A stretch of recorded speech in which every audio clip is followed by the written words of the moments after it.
Yeah, thanks. Right, so I'll be presenting on our work developing a principled, formally assured way to go about optimizing high performance code. So,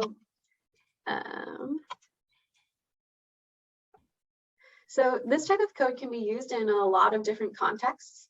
In high performance computing domains like image processing and deep learning, we're usually working with computationally intensive algorithms. And these will look like complicated pipelines of operations over n-dimensional arrays. And when we're talking about these programs, and especially when we're optimizing them, it's important to make the distinction between what's being computed and how it's being computed. The former is what we call the algorithm, and the latter is what we'll call the schedule. So a schedule is supposed to describe the interleaving and order of computation, as well as the corresponding memory allocation that comes with it. So a given algorithm can have a lot of different valid schedules that compute it. So for a simple example, we're going to consider a small box blur algorithm, which is a blur algorithm that blurs an image by taking the average of a surrounding 3x3 box for each pixel. And it blurs in the X direction and the Y direction. So one way to schedule this algorithm is probably the most intuitive way. It's what's most immediately suggested by the way that I've written the algorithm. The computation here is separated into stages, where each stage is computed and stored in full before proceeding and being used in the next stage. So the input V is here shown in blue on the left, and it's used to compute an X direction blur that's then output and stored in orange here. And it's computed in full before this Y direction blur is computed and used as the output represented in green here. So this is a common strategy in handwritten pipelines, but algorithms can be scheduled a lot of different ways with different arrangements of loop nests. So another way to schedule this same algorithm is to fuse the stages. And in doing so, there's no longer any intermediary values that need to be stored. So instead of computing an X direction blur and then a Y direction using separate loop nests, there's now only one loop nest where the average of a full 3x3 region is computed and stored in the output. So this increases locality of data accesses, but it introduces more redundancy and recomputation regarding the partial sums. Another possibility is that we can tile the stages of computation. So instead of computing a stage in its entirety before using it in the next, different chunks or tiles can be computed at a time iteratively. So this maintains some cache locality in the computation, particularly within the tile. And also, depending on the size of the tile, there's only some redundancy in the computation along the borders of the tile as we shift over into the next iteration. And of course, by varying the sizes of these tiles across any number of the stages we have to compute over, we can change the program performance. So each of these choices and knobs needs to be decided on across all stages for any given algorithm. And you can see this scheduling procedure can get fairly complicated even for a relatively simple pipeline like Blur. And this complexity will only grow with longer pipelines. So it's clear that navigating all these choices and scheduling to produce efficient code is a complicated and difficult task. However, being able to do so is critical to performance. The scheduling of an algorithm can make the difference of orders of magnitude of efficiency. So if we take, for instance, the performance of different schedules for the Blur program in this graph of runtimes, where the lower the runtime, the better. For comparison, Schedule 1 represents the common handwritten schedule we saw before, where the pipeline is separated into its stages. Schedule 2 is the same schedule, only with the loop nest order swapped. And Schedules 3 and 4 are actually properly optimized schedules, and they use a combination of different scheduling methods, but primarily featuring tiling. And as you can see, even in this minimal case, a properly optimized schedule can result in a 40x speedup when compared to a naively written one. And also a poorer scheduling choice with a relatively small diff of just swapping two loops can result in a 2x slowdown. So although navigating this trade-off space of schedules is difficult, it's really the key to writing fast programs. So one way to think about this scheduling problem is to consider all schedules for a given algorithm as a space of programs that are functionally equivalent. In this space, schedules can be thought to be connected by rewrites that will transform one into the other and maintain equivalence. Then the path between these schedules becomes an equational derivation of one from the other. However, these rewrites can get pretty complicated and also brittle to write them equationally. When we're dealing with rewriting loop nests and imperative code, it's not quite such a point local change that you might need to make. There's context involved for it. So we'll likely find ourselves working with some imperative program logics, trying to use alias analysis, and in general, just convincing ourselves of their equivalence. So user scheduling languages like Halide or TVM address this issue by taking a different approach. They allow users to first define the algorithm to be computed in a pure way, so devoid of imperative detail. And in this example, this is the blur algorithm expressed in Halide. And in order for this algorithm to be lowered, programmers will separately specify the schedule using a series of scheduling directives that will describe the interleaving of computation. So like tile is a scheduling directive that tells us to split a loop into, or really splits two loops into a 4D loop nest that computes 2D tiles. And scheduling, and so these directives help guide the lowering process. And this gives programmers a lot of ease and expressivity in scheduling their programs because they don't have to deal with directly reasoning about the low-level code. However, in doing so, these optimizations are now kind of treated as parameters or tags on this opaque lowering process. So trying to convince ourselves of the correctness of these scheduling routines reduces to proving correctness of a compiler that generates this low-level code. Also, this construction happens to make it pretty difficult to add new operations and new scheduling directives, the set of scheduling directives supported, because they interact in non-trivial ways in this lowering process. So in summary, trying to use an equational derivation to directly reason about rewriting imperative code can be very difficult. And the standard user scheduling approach of allowing users to specify high-level algorithms and schedule them separately to guide lowering makes it a lot easier to explore the schedule space.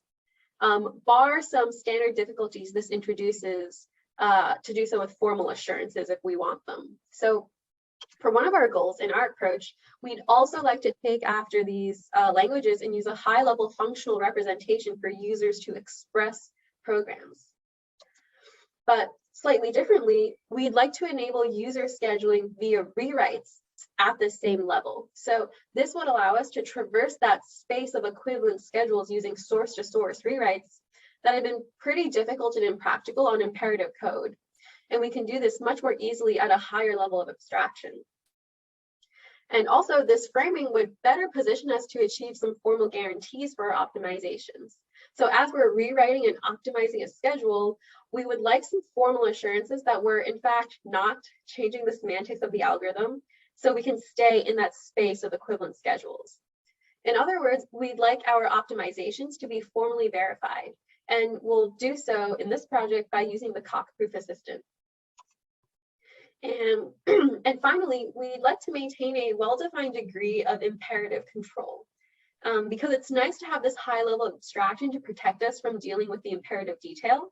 But in order to produce really efficient code and get the transformations that we saw before, we actually still need a level of expressivity describing these scheduling decisions that aren't naturally exposed at the functional level. And also, we would like to do this still without having to talk about any imperative code directly. So I'm going to start by addressing our goal of this functional abstraction. So we introduced a pure functional tensor language called ATL, or a tensor language. And to get a little more insight into this language, we're going to take a look at some of the language's core constructs. So this tensor generation or tensor comprehension construct is exactly what it sounds like. It allows us to create tensors, where each element is then described by this body expression E that has been parametrized on some index I. And the extents here allow you to describe the full size of the tensor that you're about to manifest. And it goes So the bounds go 0 inclusive to n exclusive. We also have a binary operator that is a polymorphic way to add two tensors. So if the arguments are a scalar, then this just reduces down to normal scalar addition. But if the arguments are tensors, then this becomes a element-wise addition across the two tensors. And you can notice that this operator is actually recursively defined over the dimensionality of the tensors that are its arguments. The tensor sum uses the same addition concept as the binary operator above, but it kind of folds with this binary operator over the extent of whatever you're generating here. So if sorry to interrupt. Some people ask if we can ask questions during the talk. Oh yeah, I could take questions during the talk. Okay, let me go ahead. Sorry, I wanted to wait until after you finish this slide. But so you say the tensor generator takes an E and then returns this vector of E evaluated over 0 through n. Mm-hmm. So in my head, tensor is this high dimensional object. So this is one dimensional. What am I missing here? So E itself can return you a higher dimension value. So E could return to you like an n-dimensional object. And then so this generation over this E will return you an n+1 dimensional object. I see, thank you. So you basically nest these tensor comprehensions and to build a bigger tensor, a higher dimensional. Yeah, exactly. Okay. Thank you. So here n must be a fixed, so n not being the number of dimensions, but this limit on the counter I. Can you compute n, or must n be a fixed scalar value? It doesn't have to be a fixed scalar value. It can be computed in terms of other bound values, like if this happens to be nested inside of something else. Okay, sounds good.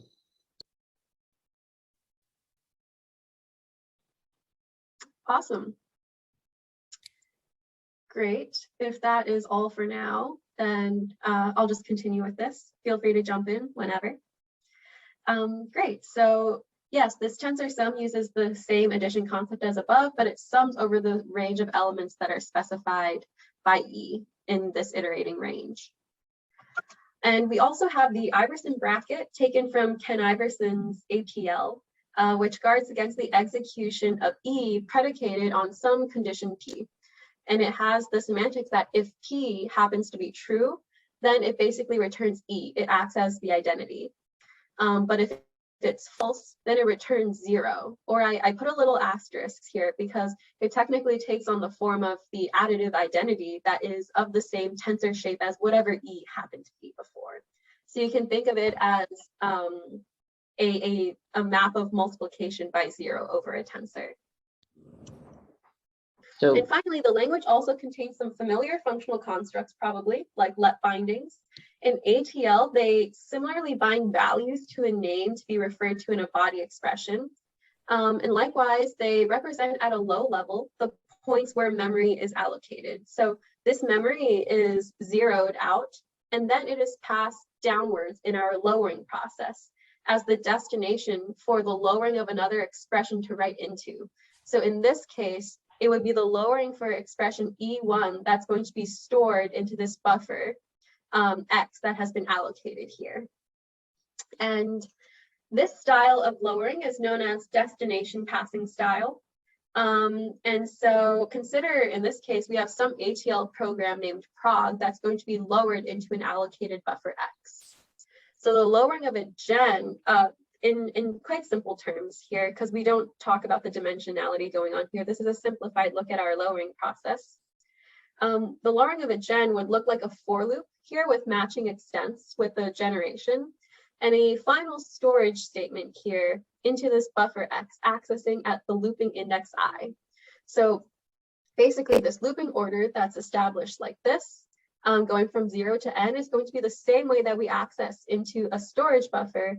That is what we are writing into to represent this value at the end.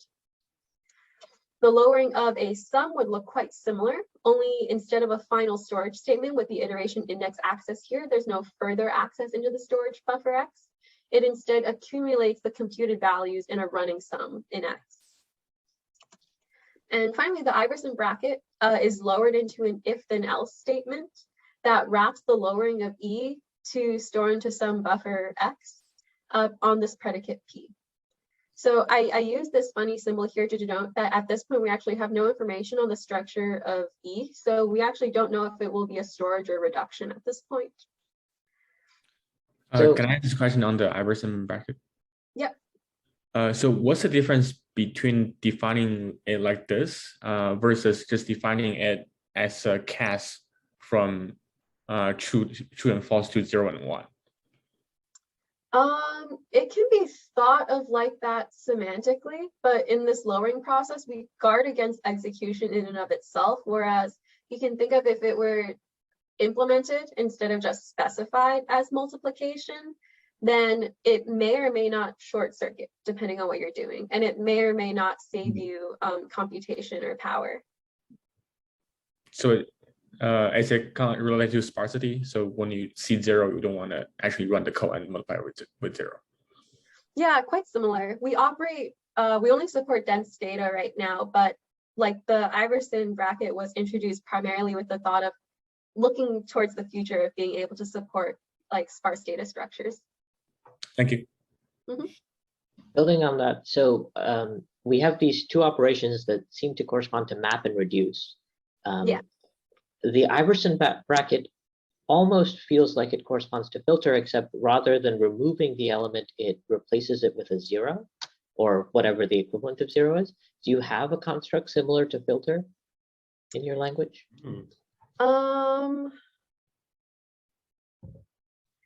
This is a good question. Not quite. Yeah, no, we do not. A filter would require something along the lines of being able to change when and where you store into this index or into this buffer, and updating this I depending on whether or not like there's more running state in that needs to be maintained. So we actually don't support filter right now. I see. Sounds good. Thank you. Sorry, why can't you just do a sum with the Iverson bracket? That'll zero out everything that doesn't match the predicate P. So a sum with an Iverson bracket. Oh, I see, wrapped inside of another gen. Yeah, I think that would work out, though. I think the code that ends up being generated, especially if you have a guard there, it's probably not what you actually want implemented in the low-level code if you want something like a filter. But that'd be a good way to emulate it. Cool. The thing with a filter as well is that the size of the buffer that you want is actually like data dependent in that case. You can kind of over allocate towards the end, but then the concept of zeros being there or padding being there is like it's the amount of padding there. Like we have this is a little bit leading, but we have a padding construct that allows us to knowingly pad data with a certain amount of zeros. But a filter would kind of introduce this data dependent, not statically knowable amount there. Could we use your let expression construct to do it? So we could first perform the computation with all the extra space and then count the number of non-zero things and then create a new buffer with the right size and then, but I guess this is too hacky though. So maybe it's getting into unnecessary weeds. Yeah, it might be doable, but the thing is that your actually, yeah, that could work out. There's no yes, it would be quite a complicated function in order to do so. But this was a fun exercise to know that this would be producible in this language, bar some probably funny functional programming cruft that you would not want to have to do if you want high performance code. I guess the question is also like, why is it needed?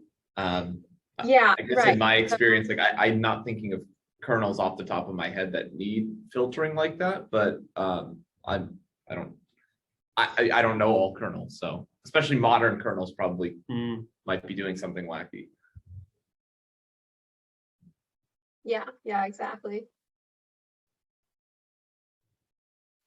Great. That's all for now, then I'll keep trucking forward. So next, I'm going to address the second goal that I established about rewriting and optimizing programs at this functional level in ATL. So first, we're going to take a look at what we call our rewriting theorems. So if we consider a small ATL program like this represents a sum over a range of values where each value is guarded by this Iverson bracket on the predicate that this index I is equal to some number K. This could be parametric, but basically what we know is within this statement, it is going to be constant for the iteration of n of this sum, meaning that there's going to be one instance where I is equal to K in this iteration. So since the Iverson bracket has the property such that if it is true, it returns the value of its guarded expression, and if it's false, it returns the additive identity, this program is going to logically expand to a big sum like this. I have assumed for simplicity's sake that this is going to be a scalar sum. So each value in this range where I is not K is reduced to 0, and the only non-zero value is when I is equal to K, and that value is exactly the body of this sum, E, where K is substituted for each occurrence of I. And so this takes on the sum of the entire value for this sum if K happened to be within the original iterating range of this sum, so between 0 and n. And so all rewrites in ATL are kind of in the form of what I just stated there. They are written as statements of equivalence between small ATL programs, and they often come with conditions. So the equivalence we just saw before is one example of a rewrite theorem that can be proven in Coq. And this equivalence that was then proven, we named some Iverson, and a whole suite of equivalences like this that we can prove and establish are used to comprise this extensible set of transformations we can use to rewrite programs. So now, in order to get the formal guarantees for scheduling optimizations, we need to enable users to use these rewrite theorems, and preferably with minimal proof burden on themselves. So I'm going to remind ourselves that we are all in the universe of Coq right now. So we are in an interactive theorem proving environment. So I'm going to bring us back to what I kind of mentioned before when I was talking about the scheduling space of equivalent programs. And I'm going to begin by reminding us that when we're talking about equivalence of ATL programs, we're talking about a form of functional equivalence. Functional extensionality is one way to reason about this, and it states that if two functions agree with each other, if they happen to agree with each other for every possible input x, then these two functions themselves are understood as equal.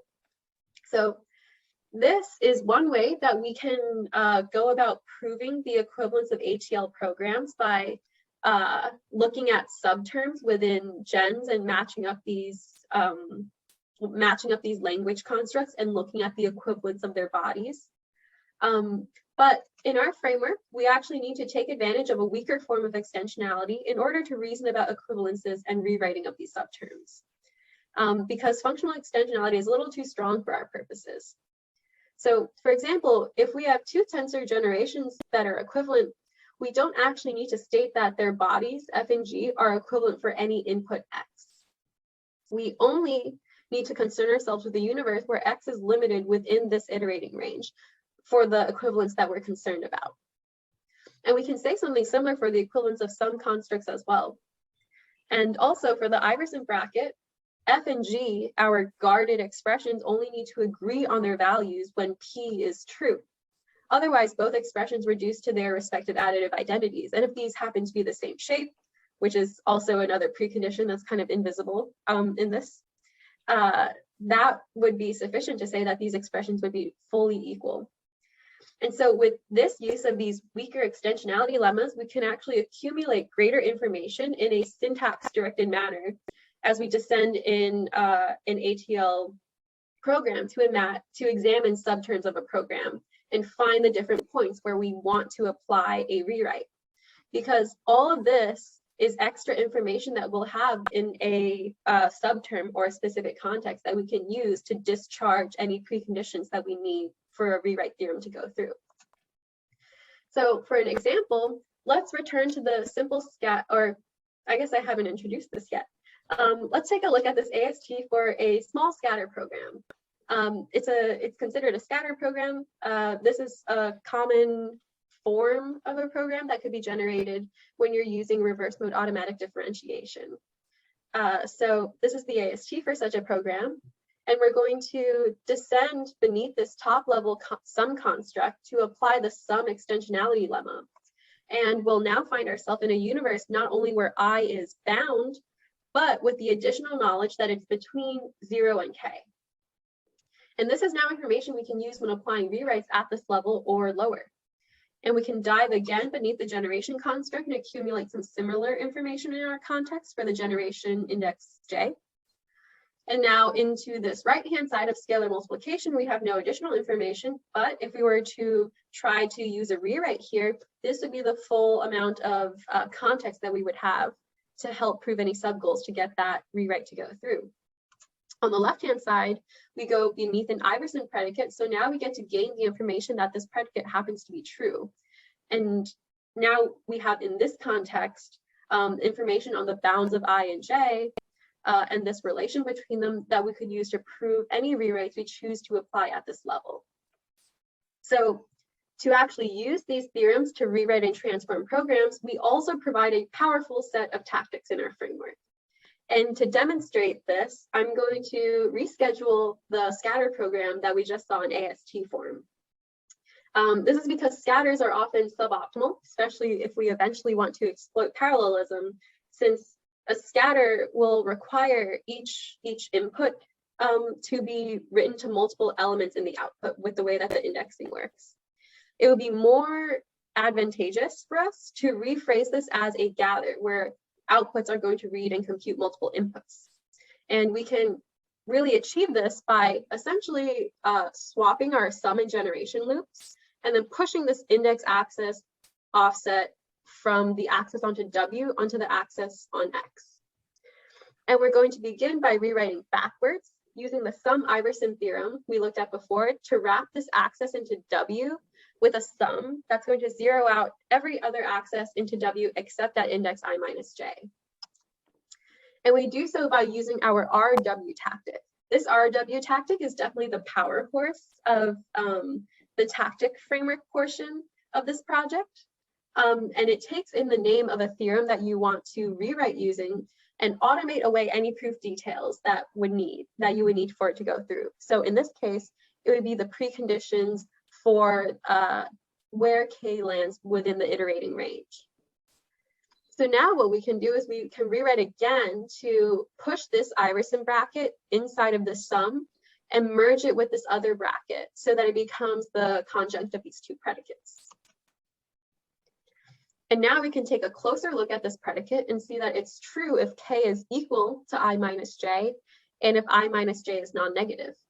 But since k it has to be non-negative, given that it is the iterating index in this range, it's clear that one statement implies the other. And we can use another tactic to automatically simplify this predicate.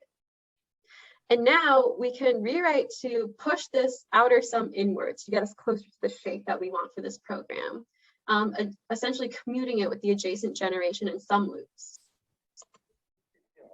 And now in this form, with this sum on the inside on index I, it would be useful for us to get this predicate into a form of I equals something else. So we can solve for I, since it's the immediate iterating index we're enclosed in.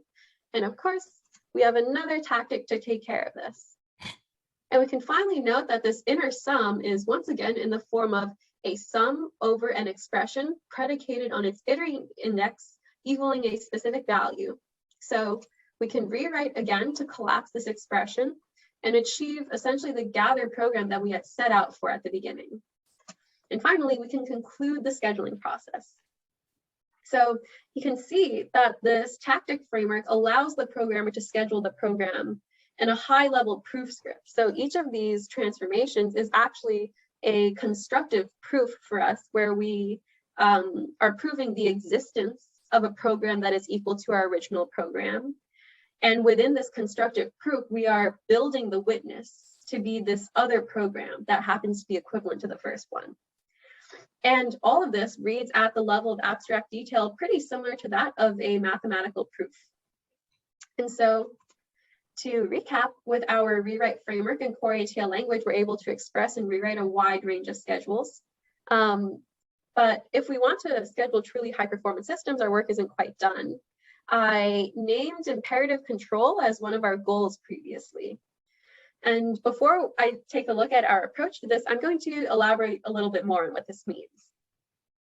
So a reminder that from our definition of lowering, the shape of an n-dimensional array being computed necessarily determines the loop and iteration order and index storage expressions we use to realize it, and vice versa. All this meaning that if you happen to have an n-dimensional shape, you can be pretty sure that you are going to be stuck with having n nested loops and a index access expression like this. So as it stands, it should be obvious that this is way too restrictive for what we want to do.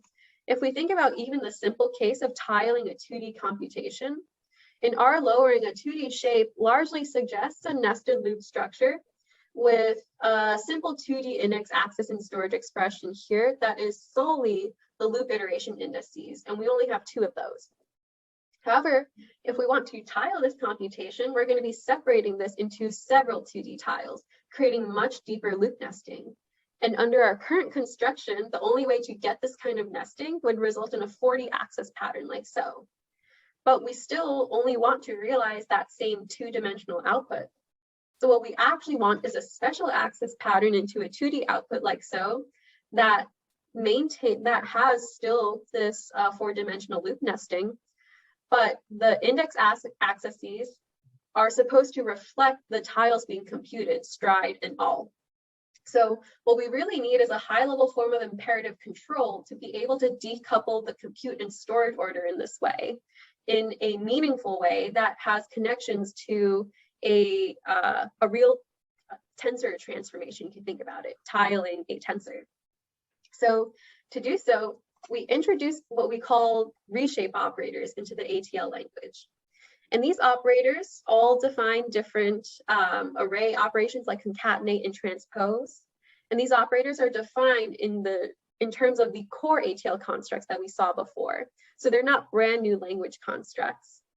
And when they're used in a program, they can modify the way that the ATL programs are lowered, and they change the way that it's lowered with respect to the operations that they are meant to describe. So we'll take a look at this in a moment.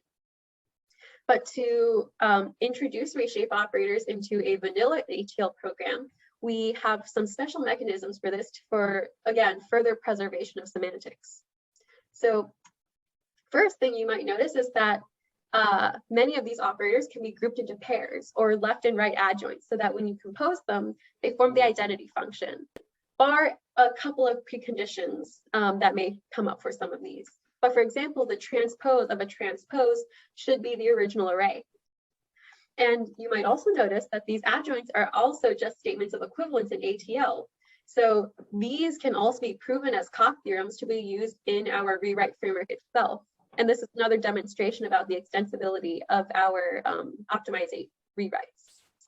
So to use these reshape operators, we're going to start with a program that's written in core ATL constructs. So this is a small program with 2 nested tensor generations over some expression E. The generation goes up to n and m for each respective dimension. And correspondingly, the C code that's generated here consists of 2 nested for loops over I and j going up to n and m respectively. And inside this loop body, we're going to store into some allocated buffer for results, accessing first at index I and then at index j. So in the same order as our loops. So to introduce reshape operators, I'm going to rewrite using an adjoint theorem. And in this example, I'm going to rewrite to introduce 2 transposes. And the resulting generated code is the same because, of course, this is still the identity. But since each operator is defined in terms of the core language, I can actually unfold one of these so that we no longer see a transpose, we just see we see core constructs that can be further rescheduled. So I'm going to unfold this inner transpose here, and this results in the following program. So getting rid of this inner transpose swapped these two gen operators. This m length one is now on the outside, and this n length one is on the inside. The code that's generated from this, we see the for loops have also been swapped. So these correspond with the order of the gens that have been swapped as well. So if we ignore the remaining transpose for a moment, we would have a lowering that results in index accesses like the one shown here. It would be j and then I in the same order as their loop nests. However, when this transpose is left in place, when a reshape operator is left in place, it acts as a compilation directive that will change the generated code. So this transpose operator is going to maintain the loop nest order that's suggested by the gens, but it swaps the index accesses of storage like so with respect to the loops. So we effectively are able to decouple this the compute order from the storage order by transposing the order of these two dimensions. And likewise, the rest of the reshape operators follow suit. They can be unfolded into their core ATL definitions and further rescheduled and like mushed around into the program, or they can be left intact and treated as compilation directives that will induce the corresponding changes to low-level code that follow with their defined semantics or function. So our reshape operators provide a menu of different ways to decouple computed storage order, often affecting the storage index access expression. And now that we have all of these tools and we've addressed all of our goals, yes, a menu of ways to decouple compute and storage order. So now that we are equipped with all of this, we were able to evaluate our framework by scheduling the blur algorithm to compare it against the same schedules produced by Halide. So we weren't trying to discover any new fancy schedules. We weren't trying to handwrite anything that would beat the Halide auto scheduler. What we were trying to do instead was just to show that the methods that were used to produce these incredibly fast schedules for this algorithm used by Halide, we were also able to express in this language. So there was a non-trivial amount of transformations used in these. And you can see that we were able to properly express these optimizations and replicate the performance. So this shows that the control and the expressivity that you get with ATL in our framework is actually sufficient to match performance of a language that was designed to do this, only they had much weaker formal guarantees. And even more so, we actually found that our framework is express enough to enable transformations that aren't doable in Halide. So this includes the scatter-to-gather transformation we saw before while demonstrating our rewrite tactics in our scheduling proof script. This here is an example of another scatter-to-gather transformation that was performed in ATL. It's another scatter-to-gather transformation, but it's at a slightly more realistic scale than the one that we worked through together. And this type of transformation is, of course, very useful optimization pattern that's common when we're computing gradients in image processing programs and others of the like that use gradients. We were also able to express IMTCAL transformations. These were the key to allowing convolutional neural nets to exploit high throughput GPUs. And this optimization basically converts these batch convolution operations into matrix multiplies. And these can be performed using existing BLAST subroutines and get you close to peak machine utilization. So neither of these are actually schedulable in Halide. They would force you to go back and kind of contort your program and rewrite your algorithm so that it can be expressed in this way. And this shows that not only is this framework able to have the control and expressivity to get performance of programs that Halide is able to get you, but we're able to perform basically a bunch of other transformations that Halide itself is a little too restrictive about. And we do this all with having formal guarantees for preservation of semantics. So to summarize our contributions, we introduced in this project the pure functional tensor language ATL and its reshape operators. We also proved a set of rewrite theorems that comprise the program's transformations that can be applied to optimize these programs. Also, the scheduling framework and its corresponding lemmas that will allow users to rewrite using scheduling theorems at a high level of abstraction, similar to math proofs that you may write. And finally, we have a prototypical trusted lowering process that provides promising results that speak to the performance expressive capabilities of our framework. And now I'm going to go through some of our possible directions for future work.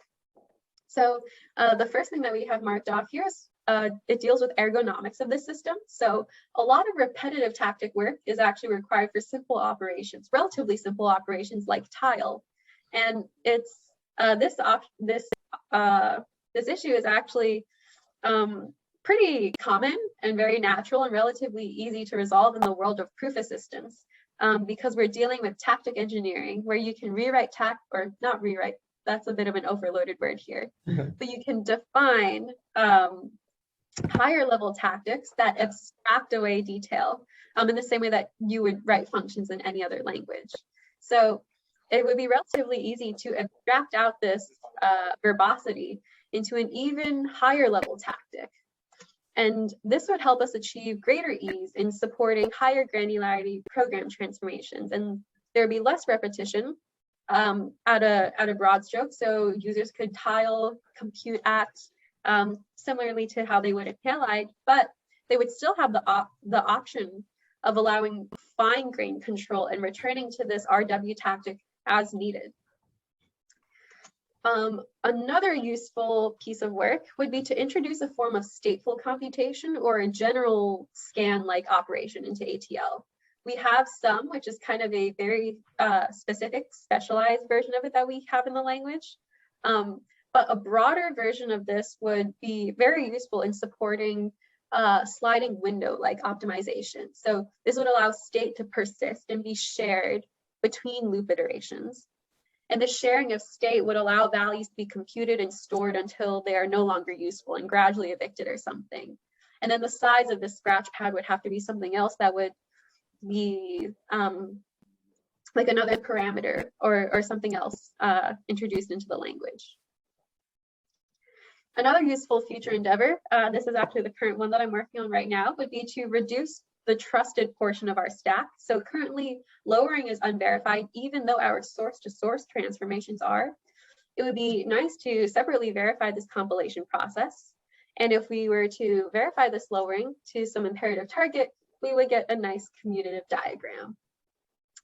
And then that would be a useful start and nice segue into some more work to develop a fully verified accelerator stack or framework. We would begin by verifying compilation to the low-level imperative IR supported by the EXO compiler framework called Systel or EXO, depending on what time of the year you have asked the authors. It's being developed in Jonathan's group, and this framework is for programming hardware accelerators, and it externalizes target-specific code generation and optimization policies, where you're able to describe them using a specification rather than actually inlining assembly. So from this IR, we would probably try to verify compilation to another low-level platform, in an even lower level platform called Bedrock 2, being developed in Adam Chapala's group. And from there, which is a general systems programming verified platform. And from there, we could use the existing verified stack that they've built on top of to target RISC-V architectures and binaries, or a little more ambitiously, we could even extend the existing verified hardware description languages used in the stack. It's called COICA, hence this little squid here, to support accelerator architectures. And then with that description language, we could even target, TPUs or even possibly more exotic accelerator architectures to experiment with. And compilation to this within this kind of framework would expose even more performance optimizing low level, we call them scheduling decisions that HPC architects are probably familiar with regarding mapping these operations to physical units in time as well as space. And now we would love to be able to explore even that world of optimization, but with the formal guarantees that we were able to have here. And thank you, that's all I got.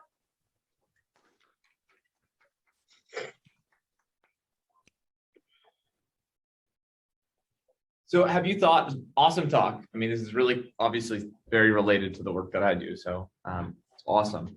I'm wondering if you thought at all about, I feel like the classic questions, you know, we brought up sparse, but then also like ragged tensors. I feel like these are two things that people talk about nowadays. They don't, I mean, I think sparsity is more relevant and popular, but have you thought about either of those, supporting either of those use cases? We have, but we haven't thought about it very hard just yet. So I kind of mentioned before, so the presence of the Iverson bracket is like the gateway that we have for possibly exploring sparsity in the future. We're also kind of thinking about experimenting with the abstract data structure fiber trees that people are using, especially in the architecture world, to talk about sparse programs. Regarding ragged tensors, we've definitely been focusing on those less, but something else that's kind of like nothing in our construction as it exists forbids us from talking about them. So one specific thing, oh, thank you, bye, Michelle. But one specific thing that you probably see in a lot of tensor languages is that they embed into the type. It's a dependent type talking about the shape of the tensor. And so that enforces that your program must be well typed, and because of that, it has to be a normally shaped tensor. So we kind of deal with that separately by defining shape and consistency as a separate relation. So, and it's only proven and used as a precondition when it's necessary to complete certain rewrites. But it's an invariant that can be temporarily broken as you're transforming a program. So that's also a door that hasn't been fully explored, but we haven't locked ourselves out of it. Oh, that's really cool. That's cool to think about, yeah. Answer the question? Mm-hmm. Yeah, so one natural question to ask maybe is that what if someone want to automate this whole thing? So right now the user will work in Cog, and then they will invoke the tactics manually to rewrite one schedule to another. So one can imagine, you take the original schedule or even the original program, and you just automatically generate a schedule that's in somewhat optimal according to some cost model. So I see part of it, you already work out really nice IR that has these really nice verified rewrite rules. So what would be the hardest part if you want to fully automate this whole thing? I think the hardest part might be wrestling with LTAC and COC, but in and of itself, actually, our structure for being able to schedule and get yourself to another program, it's pretty well acclimated to like a search-based technique that I think maybe the Halide autoscheduler uses, because it is a constructive proof. So it's already kind of like a guided search for finding a witness for an existential proof. Another difficulty, I think, might be just finding the right heuristic and finding the right cost model for this, which is also a bar that any autoscheduler, of course, has to meet. But there's nothing unique about the structure of this project that would forbid us from being able to have some sort of automation for this. This would also be actually a really cool thread of work in the future. Building on Remy's question, to what extent do your rewrite the rewrites that you apply, do they require sort of human input in the sense of, other than the name of the rewrite, is there some like constant or some hint that is additionally provided that helps the rewrite occur, or are most of your rewrites simply call this rewrite? Most of our I would say all of our rewrites are actually just call this rewrite. The automation that we have and the engines that are already supported in COC are pretty good for approving the kind of subconditions that we generate.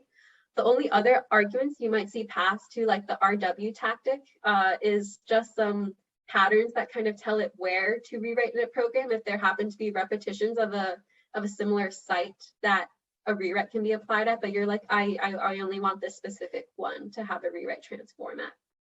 I see. Yeah, I feel like another hard part is that there's some rewrites that require certain contexts. So for example, I remember a certain rule says that this only applies if, say, I is between 0 and k. So this is information you need to get from the context, and it's difficult for like a compiler to reason about these contexts, especially if it's involves math, etc. Yeah, exactly. That's kind of why the context producing lemmas that I have for jumping down within the program were really vital to being able to perform a lot of the subterm rewrites that we have to do. Mm-hmm. So while I have both of you in the room, I was wondering if comparing Glenside and ATL, if you're familiar with the Glenside work, did you run into any sort of expressions in the ATL language? So the ATL language has these loop counters or these indices, whereas Glenside simply has dimensions upon which it performs its computation. Did you run into things that you could express in ATL that are inexpressible in Glenside, or vice versa?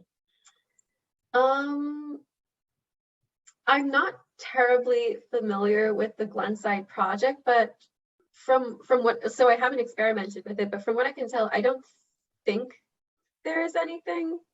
But I would take that response with a grain of salt. Yeah, I don't know how. I'm not sure I think the Iverson, what do you call it? Iverson brackets, Iverson conditions. That's interesting and something that like we have not really tried to do in Glenside. So like index specific, or the semantics of returning 0 if some condition isn't met. That's definitely not something that we've done.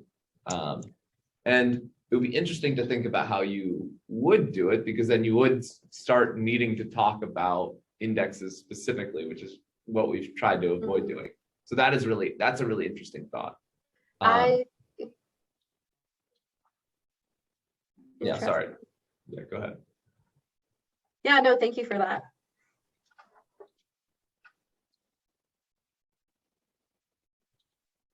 So I wanted to just try to come away with the kind of at least a bit of the story concrete in my head.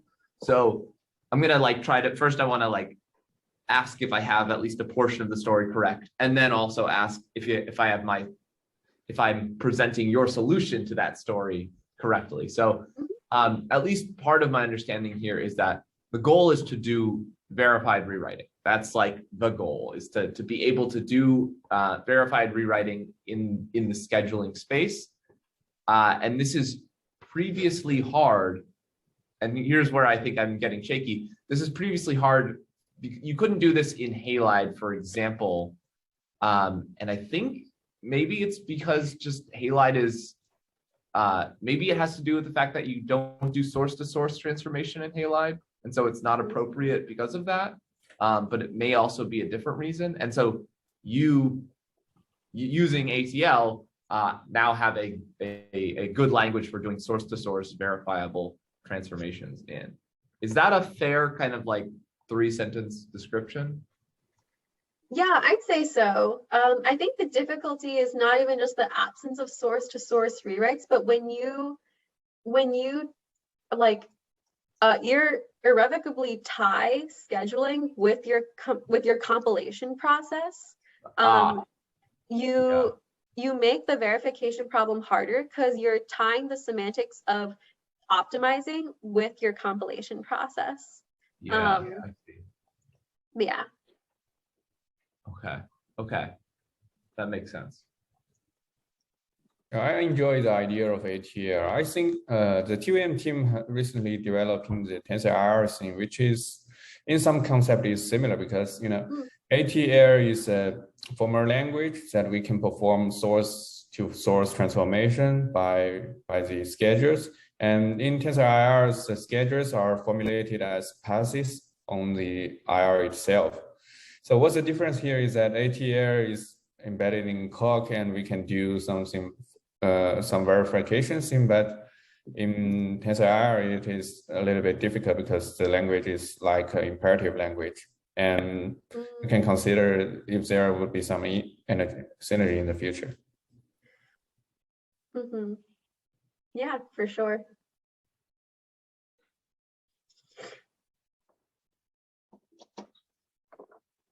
Cool. Let's thank Amanda for the very fascinating talk. And we hope we can meet in person in the future.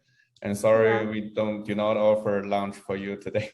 Yeah, no worries. It is far past my lunchtime regardless. That's very different. But yeah, thank you guys all for having me. This was a really good discussion. I hope it was useful or interesting to you guys. Yeah, it was awesome. Thank you so much, Amanda. This is great. Thank you so much. Thanks. For sure. Let's Thanks, Z House, for organizing. Bye, everybody.